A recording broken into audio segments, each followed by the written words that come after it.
네, 오늘의 정치권 이슈 살펴보겠습니다. 김관호 계명대 교수, 최수영 시사평론가와 함께합니다. 어서 오세요. 안녕하세요. 안녕하세요. 네. 이재명 경기지사 국정감사를 마치고 대선 후보로 진행하는 첫 일정으로 오늘 광주를 찾았습니다.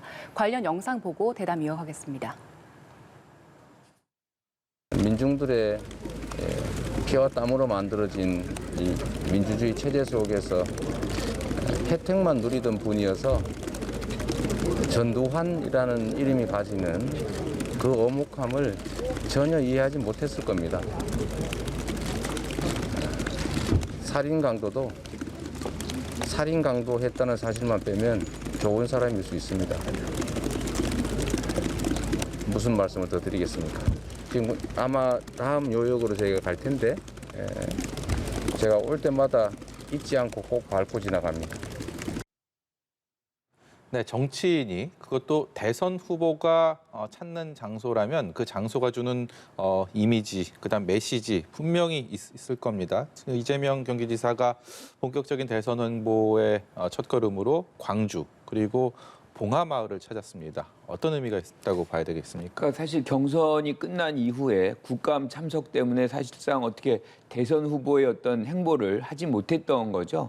그 첫걸음으로 지금 광주와 봉하마을을 찾기 시작하는 부분입니다. 그런데 이 지역은 우리가 알다시피 민주당 여권에서는 매우 상징적인 지역이죠. 예. 그래서 여기에서 지지 세력을 구축하는 것이 사실상 어떻게 보면 이제 출발점이다. 그래서 출정식 비슷한 어떤 행보의 시작이다. 뭐 이렇게 얘기할 수 있는데 마침 윤석열 전 총장이 전두환 씨 발언 같은 것들을 함으로 해가지고 더 이 광주의 어떤 중요성, 5.18의 중요성이 부각이 되면서 지금 행보가 더 주목을 끄는 그런 어떤 이 장면이 돼버렸다. 이렇게 얘기를 할 수 있을 것 같습니다. 예. 네. 그리고 이재명 경기지사가 이제 대선 후보로 출발할 때 관심을 많이 갖는 것 중에 하나가 이낙연 전 대표가 과연 이재명 후보에게 힘을 실어줄 것이냐, 그리고 실어준다면 그게 언제쯤일 것이냐일 텐데 그걸 두고 해석이 굉장히 다양한 것 같습니다. 오늘 이낙연 전 대표가 윤석열 전 검찰총장의 발언을 두고 좀 비판을 했잖아요.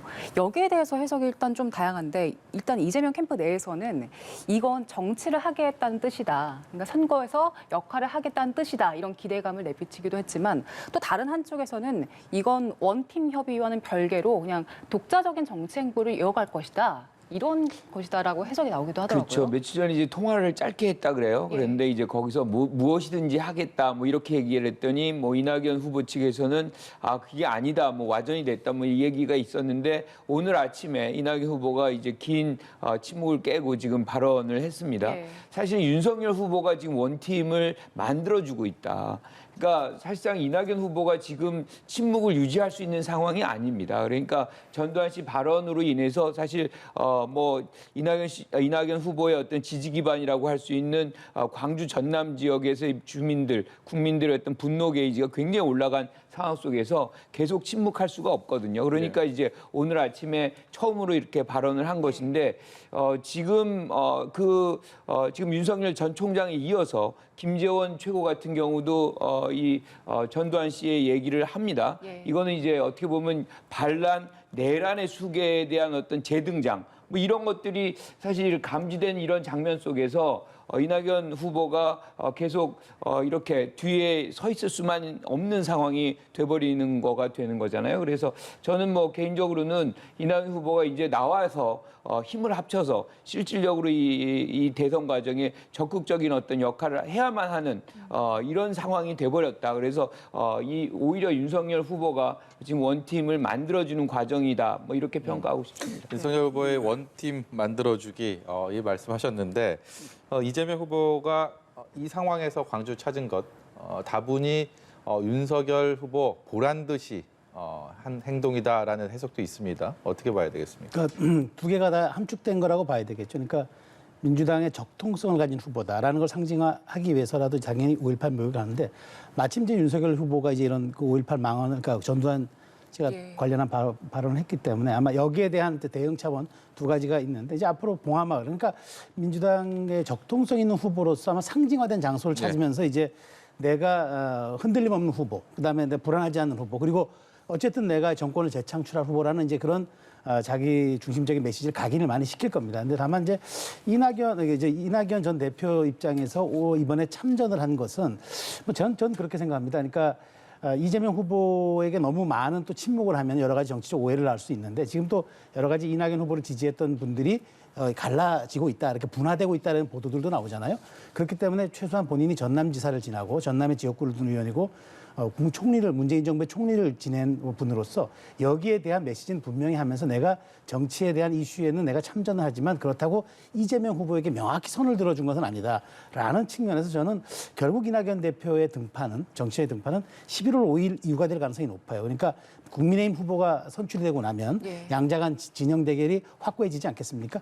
그렇다면 이낙연 후보도 더 이상은 침묵하거나 더 이상은 자맹하거나 한다는 것은 오히려 책임 있는 지도자로서 여러 가지 비판에 직면할 수도 있기 때문에 아마 자맹이 한다거나 이제 그 기간을 둔다면 2주 정도가 될 것 같고 이 2주 사이에 이재명 후보가 정말 예전에 문재인 대통령이 2012년 후보 시절에 손학규 후보를 식당까지 찾아가서 만났던 그런 정도의 진정성과 로우키 혹은 내려놓음 이런 것들을 보여줌으로써 정말 화학적 결합을 할 수 있는 토대를 마련하느냐. 이게 이제 이재명 후보에게 남은 숙제겠죠. 숙제인데 2주의 시간이 저는 굉장한 국민의힘은 경선의 변곡점이겠지만 민주당 입장에서는 원팀의 변곡점이 될 것 같다는 생각이 듭니다. 이낙연 전 대표 입장에서는 어떤 시기에 어떤 방식의 이 자맹을 마치고 그야말로 함께 손을 잡는 그런 방식을 생각할까요? 저는 이제 어쨌든 지금은 좀 쉬면서 그 자맹을 하는 건데 그러나 이제 본인이 이럴 거 방식과 어떤 형식 이것도 굉장히 중요할 겁니다. 그러니까 어떤 메시지를 내느냐. 그러니까 본인이 갖고 있는 게 저는 이제 그 사이에서 중요한 게 2주간의 이재명 후보의 지지율일 거라고는 봐요. 지지율이 어느 정도의 진동폭에 따라서 이낙연 후보의 다음 스텝도 사실은 고려될 수밖에 없는 거고 정치는 살아있는 생물이기 때문에 변수를 고려하면서 이낙연 후보도 여러 가지 경우의 수를 두고 가는데 2주 사이에 이재명 후보의 태도와 자세 혹은 이재명 후보의 지지율이 저는 이낙연 후보가 어떤 방식으로 다시 정치권에 진입하느냐 그 어떤 방식의 단초를 제공할 것이다. 저는 이렇게 분석합니다. 네. 윤석열 경선 후보 SNS에요. 이 전두환 씨 관련 발언 이후에 사과와 관련된 2장의 사진이 게재가 되면서 이게 또 다른 파문을 불러오고 있습니다. 관련된 목소리 듣고 오겠습니다. SNS 담당자는 좀 전부터 조금 저는 좀 돌잔치 사진 올린 것도 왜 저런 사진을 올렸을까 좀 아이고. 네, 그냥 저 웃음으로 느껴지진 않는데 그만큼 이 바람직하지 않은 적절하지 않은 것이라는 거는 그 행동에 대해서는 뭐 누구도 이견이 없는 그런 상황인 것 같습니다. 윤석열 경선 후보 이 논란 꽤 길어지지 않을까 이런 생각이 드는데요. 국민은 지금 웃을 수가 없습니다. 그런 시기를 겪었던 사람들은 저런 웃음을 할 수가 없죠. 지금 제가 이 2가지 사진, 예컨대 이제 돌의 사진상 속에서의 어떤 사과, 그리고 개한테 사과를 주는 이 장면, 네. 이것은 인식이 결과적으로 행동을 규정한다는 것을 깨닫게 하는 그런 부분입니다. 그러니까 권위주의 정치, 독재 정치에 대한 긍정적 평가가 결국엔 이런 국민을 무시하는 행동으로 이어진다. 저기서 걔는 누구고 사과는 지금 어떤 것을 의미하는지 국민들은 많은 생각에 착잡함을 느낄 수밖에 없다라고 생각을 하고요. 그러니까 초반에는 사실상 전두환 씨 정치가 어땠느냐의 부분에 대한 논쟁으로 사실 얘기가 국한이 돼 있었거든요. 그런데 이제는 더 이상 그런 전두환 씨 정치의 문제가 아니고 윤석열 후보의 어떤 인식의 문제, 태도의 문제로 완전히 전환됐다. 이렇게 국민을 무시하고 이렇게 이 능멸하는 정도의 어떤 이 행태, 이것을 갖고서 대통령이 된다면 그 이후에 어떤 행동을 할 수 있을까라는 생각까지, 우려까지를 갖게 하는 이런 장면입니다. 네. 네. 제가 지금 사진은 개에게 사과를 주는 저 사진만 말씀을 해주셨는데 보여드리고 있는데 2장의 사진이 시청자 여러분께 다시 한번 요약해서 말씀을 드리면 한 가지는 윤석열 후보의 돌잡이 사진, 당시에 이제 사과를 들고 있는 그 사진을 하면서 사과 좋아한다 이런 얘기였고요. 두 번째는 보시는 것처럼 개에게 사과를 주는.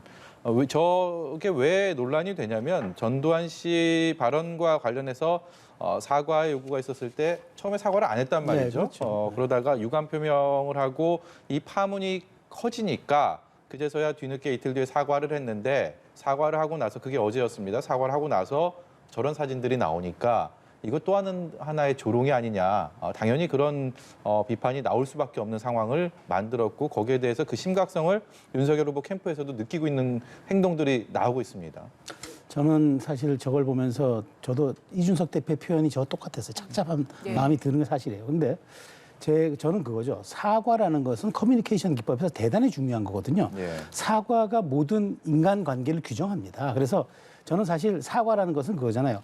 주체가 중요한 게 아니고 받는 사람이 수용자가 중요한 거란 말이죠. 그런데 본인이 저렇게 사과에 대한 유감이다 뭐 한 단계씩 계속 내려가면서 하는데 저는 거기서 사과는 솔직하고 진실하고 군더더기가 없어야 되는데 뭔가 따라 붙거든요. 게다가 저렇게 이제 SNS에 올린 사진은 사실은 국민의힘 후보들조차도 저거는 능멸하는 거고 저거는 되돌릴 수 없는 일들이고 이런 이제 평가들이 나온단 말이죠.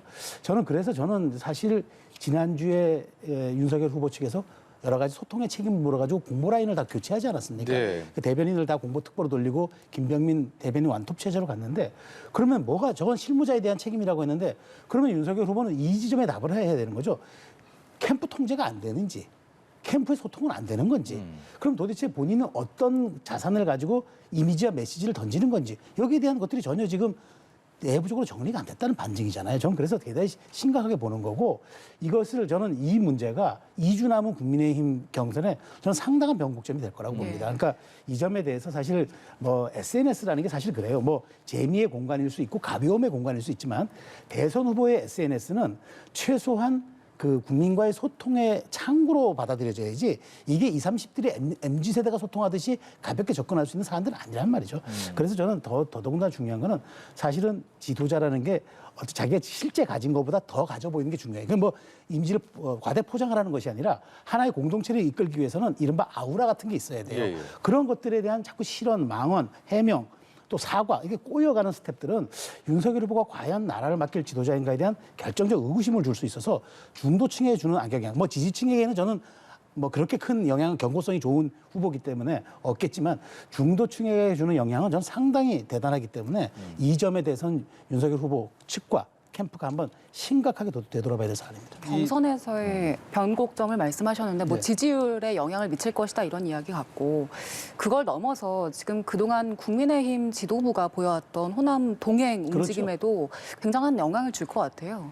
2012년 박근혜 대통령이 후보로 선정되고 난 다음에 가장 먼저 찾은 게 광주예요.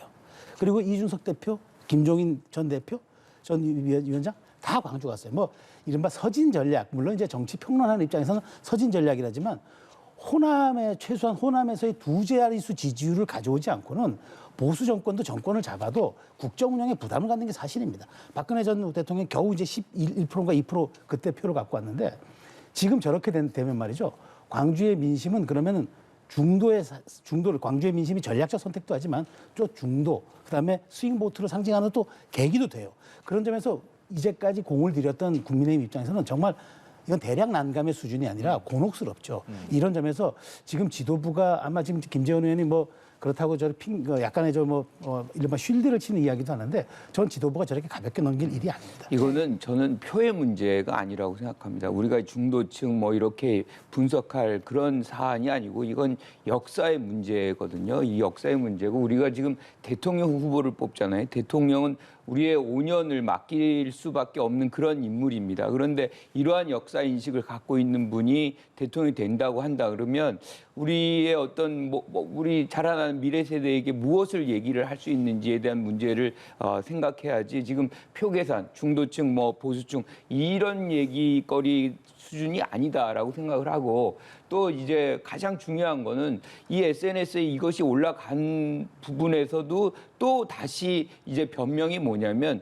SNS를 담당하는 어떤 직원의 실수다. 뭐 이렇게 얘기를 해요. 그런데 제가 아침에 일찍 이걸 봤습니다. 뉴스원에 처음 떴어요. 그 기사가 8시 59분에 떴습니다. 그런데 그 밑에 사진의 출처 시간을 보면 21분 전이에요. 그럼 8시 30분입니다. 8시 30분에 SNS를 담당하는 직원이 아침에 거기에서 같이 잡니까?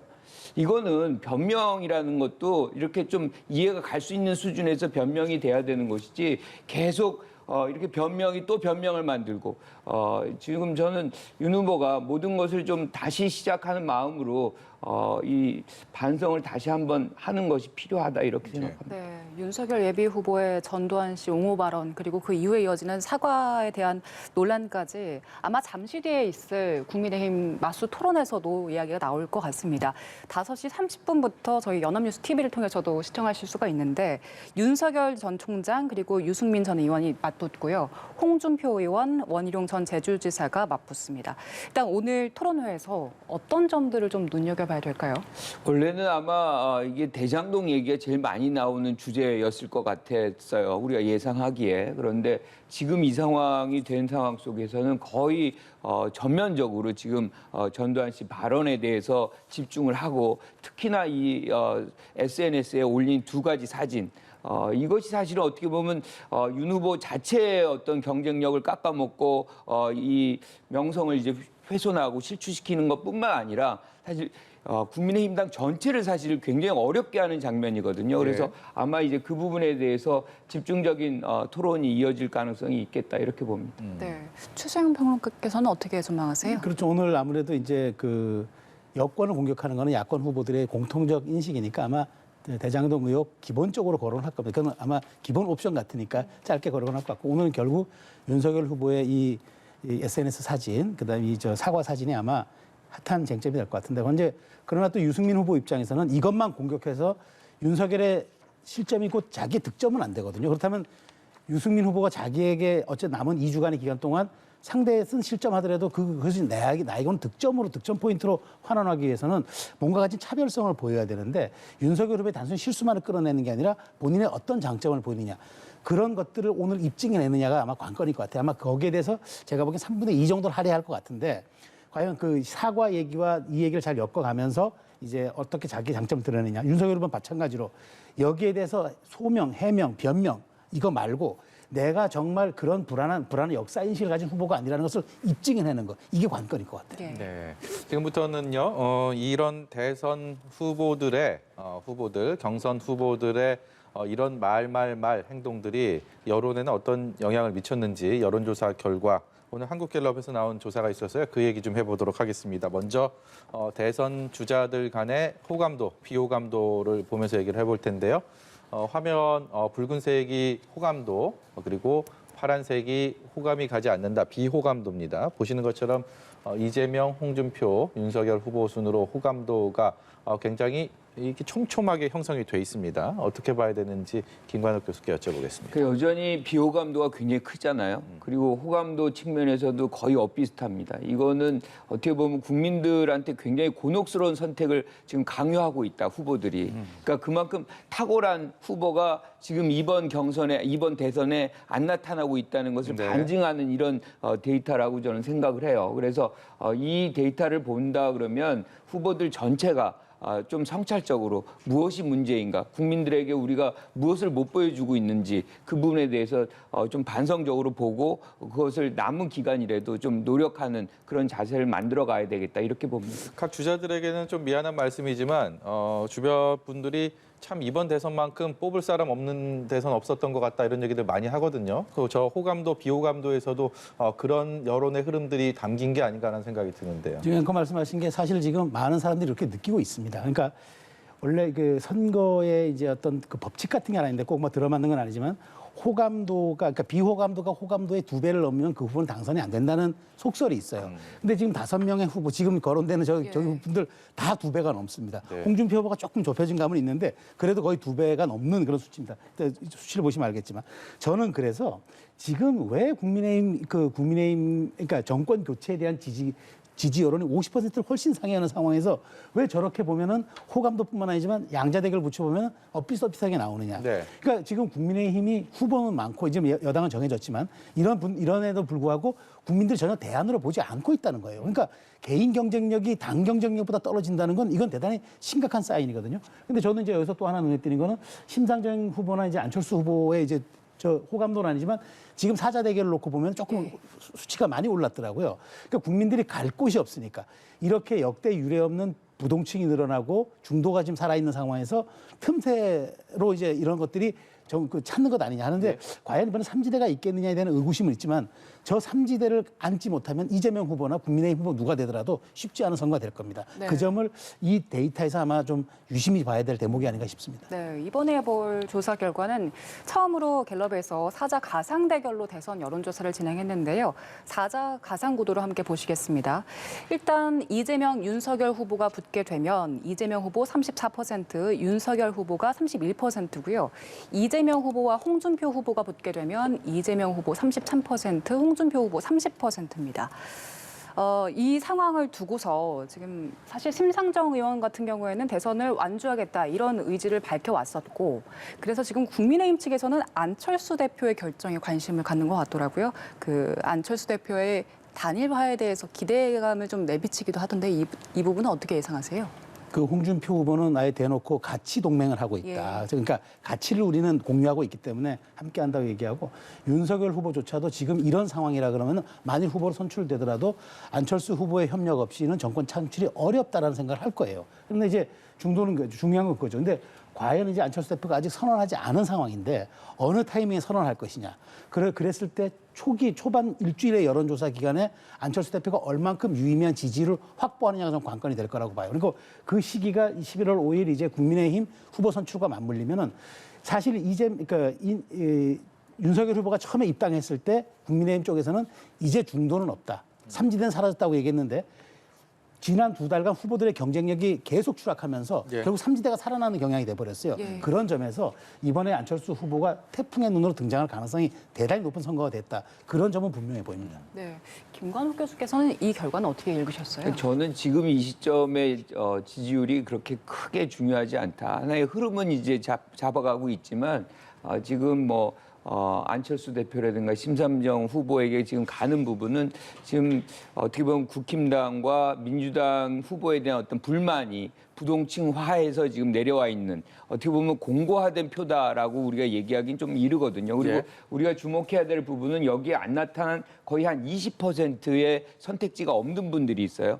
이분들이 어디로 갈 것이냐가 더 중요한 것이고 지금 이 데이터보다 더 중요한 것은 지금 이제 윤석열 전 총장의 발언이 나왔잖아요. 이 발언의 후유증이 어떻게 이제 영향을 미치느냐가 더 중요해졌기 때문에 지금의 어떤 여론조사 결과보다는 조금 더 이제 지켜봐야 되는 대목이 있다 이렇게 봅니다. 예, 오늘 말씀은 여기까지 듣도록 하겠습니다. 지금까지 계명대 김관욱 교수, 최수영 시사평론가였습니다. 고맙습니다. 고맙습니다.